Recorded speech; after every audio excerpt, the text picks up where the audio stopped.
Okay, down on our far, my left, your right, is Michael Doctor, junior linebacker, Scotty Crichton, defensive end, who's a redshirt sophomore, Jordan Poyer, who's a senior cornerback, also plays our nickel, and then Ryan Murphy, a sophomore safety. And just like to say that it's a pleasure for us to be here. We've had a great time up until this moment, and just really happy to be here at the Alamo Bowl, and look forward to our upcoming game on Saturday against Texas. Questions, raise hand. We'll also work in the social questions. Actually, I had one for you, Coach Banker. Talk about your time with Coach Riley and your success in bowl games, 5-1. Is there something you'd attribute such a good bowl record to? Well, probably number one would be the preparation. Mike has come up with a good formula for all of us to follow, and I think the players would agree to that. We've used every time that we've been to a bowl game, we've used, just like a lot of teams do, we use the early stages of the practice as a spring practice for the younger players in our program, and then little by little we work into working against the opponent as well as against ourselves. Then it helps to not only prepare but to have a good team, and we've been fortunate the years that we've gone to bowl games that it's only fitting that we've had a good team and have had success in those games. I don't think it's any magic. Thank you. Questions? We'll keep going to social, good stuff. Jordan, can you give any thought to the last time you're putting on a uniform, senior year, and all the development of the program, and what it would mean when you walk out of the tunnel on game day? Yeah, actually, I've thought about it a lot. Just the fact that it is my last game as a Beaver. Really trying to go out with a bang. I really enjoyed my moments with these guys. Made a lot of friends throughout the years, and it's been fun. This team is, we're all brothers on the team, and it's definitely gonna miss them. But definitely had it's been a lot of fun just going on this ride with them, and I wanna get this program in the right direction as far as winning this game. And so our preparation's been going really well, and got 2 days left to practice, and then game day, and we all live for game day. The follow-up was, can you talk about going from 3-9 to 9-3? Was there one moment off season or during the season where you said thought you had something good this year? Well, last year, as a team, we felt, we were a lot better than being 3-9. The talent that we had on our team, we felt that it was unacceptable to be 3-9. And so, after the last game last season, we all came together and said, we're not going to feel like this again. So it's going to start this off season, and we really hit the off season hard. We came together as a team, came together as a unit, and we bonded together. We did extra stuff day in and day out to get to where we're at today, and that's what's been the biggest turnaround. Hey Mark, I'm curious, of all the game film you've watched of Texas, who do they remind you the most of? What team did you play this year that is similar to them, does similar stuff? Well, on the lighter side, to answer that, I don't know if it's a team we played last year, but remind me of the U.S. Olympic track team in some cases. They have a lot of speed at their running back position, wide receiver position. But this year, I don't know, probably a combination of maybe UCLA and Arizona in some respect, just from a standpoint of how they play the game and how they use their athletes. Not necessarily per se the particular plays, but there's a lot of similarity there.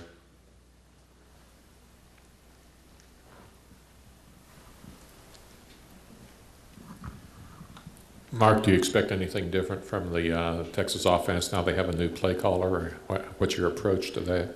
Yeah, I don't know. We just go with what we know of a team. Texas has a system in place, utilizing their athletes that they have on the team. The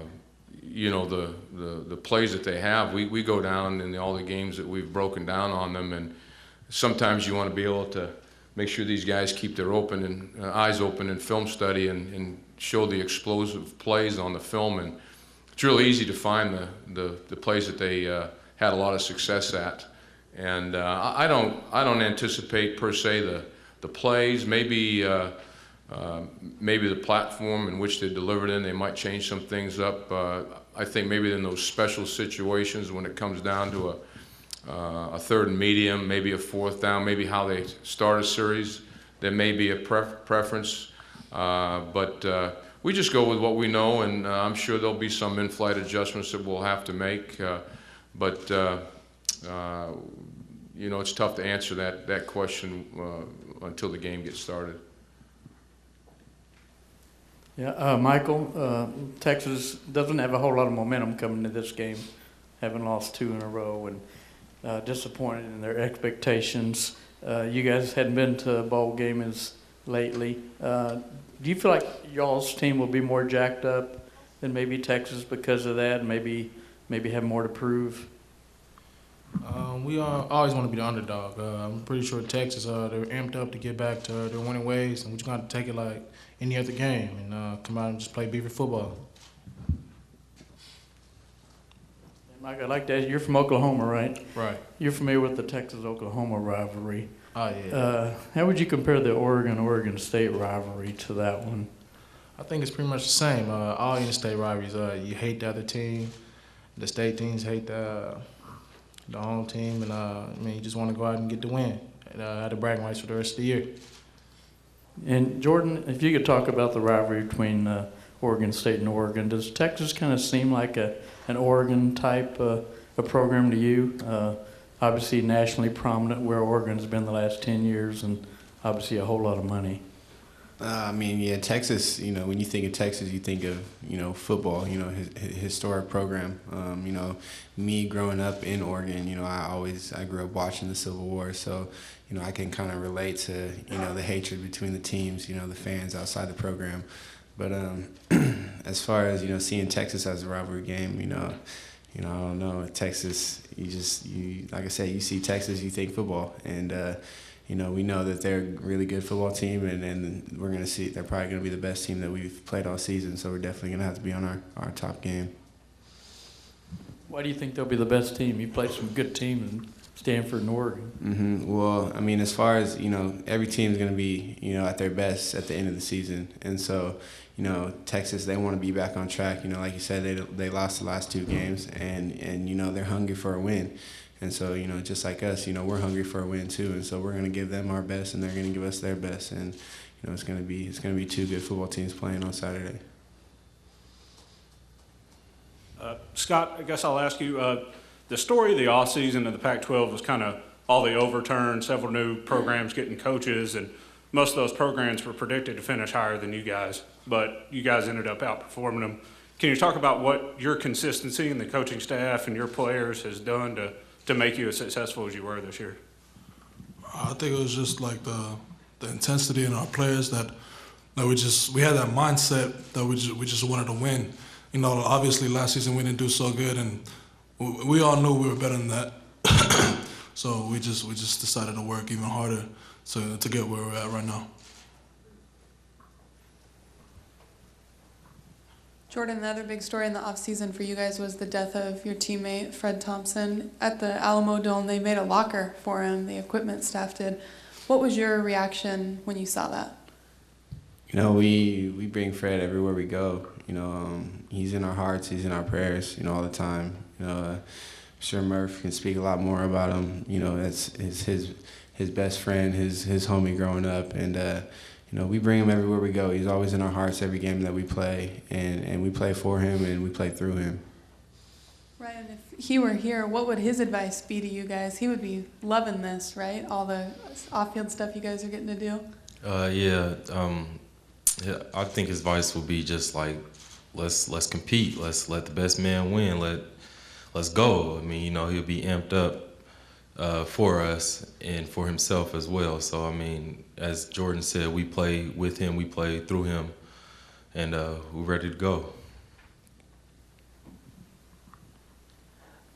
Jordan, were you surprised to see a locker for him? I mean, it's just like he's still here. He wherever you guys go, even you travel to Texas, and he's still with you. Are you surprised at how prevalent his memory is amongst all you guys? Not at all. You know, I kind of expected him to be there with us. You know, his locker's still up in the locker room. You know, we still break out brick squad every practice. You know, he's just with us all the time. You know, and you know, like I said, we play through him and we play with him, and we know he's up there watching down on us. Ryan, what's it like playing in Oregon's shadow with what they've accomplished, say, the last 10 years? I'm not, you know, I'm from California, so I look at it just as another game. I know it's a big rivalry, and I mean, I wouldn't say we're in their shadow. Obviously, we want to be the best team in the state as well, you know, as the Pac-12, but I feel like a lot of our teammates just go as it as another game, just another team out there, you know, trying to beat us. So, I mean, as far as being in their shadow, me personally, I don't look at it as that. What's the upside for Oregon State? Why hasn't the program been more prominent over the years? And what do you think it's lacking to get to that next level? Well, just by what we accomplished in the offseason, an off-season player said we're just going to take it step by step, you know, lift by lift, day by day, practice by practice. And this year we've been taking it game by game. So, you know, the sky's the limit for us as a program. Mark, when you looked at David Ash on film, how much attention did you pay to the Oklahoma and Kansas and TCU games where he did not perform well? And what did you see in those games? Really didn't pay much attention at all to whether he had success or not, to be honest with you. Why he did or didn't, you know, I think really quarterbacking comes down to, and I think you're speaking specifically about the passing game. I think it just comes down to decisions, you know, that a quarterback has to make and vision. I see him at times, you know, checking the ball down, maybe when he should hang in there a little bit more and throw the ball downfield. You know, I have never really gotten too much into evaluating what someone did or didn't do, because I always expect them, when we get into a game and play that person, as soon as you make that judgment or cast that judgment, or let alone pass it on to guys like this, you know, they light it up. So I expect whoever starts, I know that Ash is going to start from, but whoever plays for them will probably be improved. He's a scholarship football player, and the coaches on the other side of the ball will coach him up, and they've had some time now, you know, not only to spend time with them, but they're sitting there staring at us on film too, and, you know, watching our pluses and minuses, and maybe in fact, you know, he does sort some of those things out. So we're not going to worry too much about what he can do or can't do. I know one thing, the offensive line does a great job in protection. People don't get to whoever the quarterback is back there. They've had ample time to throw the ball. Our biggest concern is that we, when the ball is going to be thrown, is that we have good coverage and we have good pressure on the quarterback. And if you had to name the Texas offensive identity, what jumps out at you about what they're trying to do? The first thing, which ends up being a concern, you know, to us when we look at what we need to accomplish, they're a team that can get to the perimeter with their run game, whether it's with what we call a sweep or even their stretch game. Off tackle plays, where they have pullers or not, you have to definitely leverage their run game. What we term as their fly sweep with 26, 27, or 84. You know, off the zone, look in the backfield, and then hand it to them, get to the edge again, you know, getting to the edge, utilizing that speed they have as well as their bubble game. And then, again, you know, very deep at the running back position with a good offensive line. I mean, they can downhill run at you. So they present, you know, a pretty good challenge, and this isn't coach speak. it's like you said, what you see on film. You know, and then in the passing game, you know, they've got threats in 1 and 8. And I don't mean to be so impersonal, but again, depth. I don't really care what the names are.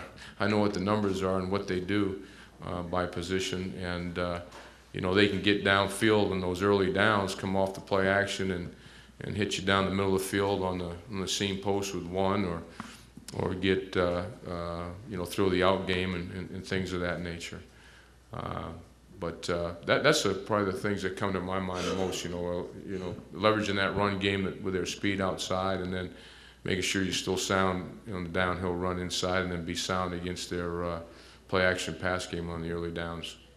What would this mean to the Oregon State program? You haven't had a tremendous run in bigger bowl games.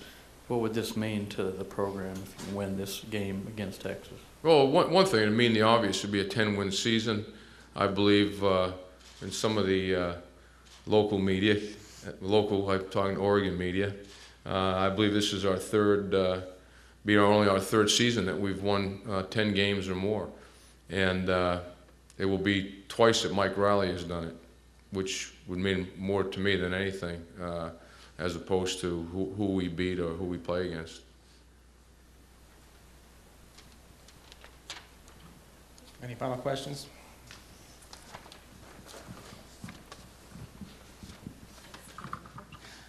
Jordan, I just had a question. You know, being from Oregon, you've had the luxury of having a lot of family members watch you play in Corvallis, but I know you also have extended family here in San Antonio.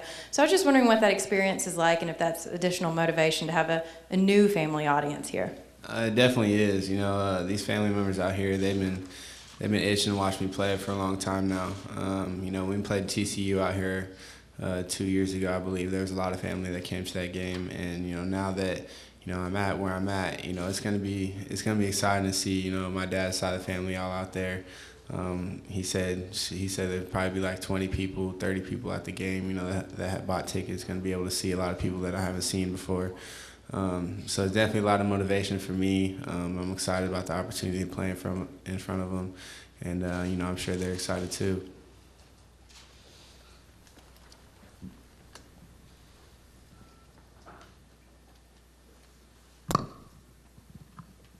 Bank, you talked about the fly sweep for the players. Now, it's a play that you guys run quite often with Wheat and Cooks on the outside. Do you feel like going up against that in practice has prepared you very well to face Texas's version of it? Well, it helps as opposed to never seeing it. But what's curious about the play is more of the perimeter. It's how you set the perimeter, and our offense varies it from time to time. So it gives you some challenges, especially with what type of coverage you're in at that time. And Texas does it really in when you talk about scheme, kind of an interesting way. They always have an extra person. They have 2 blockers and the ball carrier. So you always have to have 3 people in order to actually make the play, not suppose you might make the play. So, it helps having seen it, and we know how to spell fly, which is good. And then having, had to work with that with our team has helped, yes. You guys, what about you guys? Fly sweep. I mean, yes, like Coach said, it helps. I mean, it helps once we see our offense run it. Again, they do have an extra guy, and I mean, we see it on film, so it's easier for us to practice against it. Seeing how they run it, and then how the scout team has to portray what Texas does. Thank you, Ryan. One more question. Scott, just wanted to ask you for your scouting report on the Texas offensive line, and can you compare that unit to another one that you've seen this year? Talk about the offensive line. Oh man, they're really athletic, so it's tough to get around them. They're strong too. They're big, and they're kind of like Stanford's offensive line, but it's a good group, and it's gonna be a tough game against them. So I give them props for that. Michael, everyone has talked about, that Oregon State started its ties in Texas with the Rogers brothers. I was curious, when you were in high school, did you pay attention to them? Is that how you got to know about Oregon State, was because of them? Yeah, Danny Langsdorff, he came down and he actually recruited me, him and Keith Harry when he was here at the time. And once I got the recognition who they actually was, I started paying more attention to them. And to see two Texas guys that go there and really great in the offense, and just made the decision to go to Oregon State much better. Thank you, guys.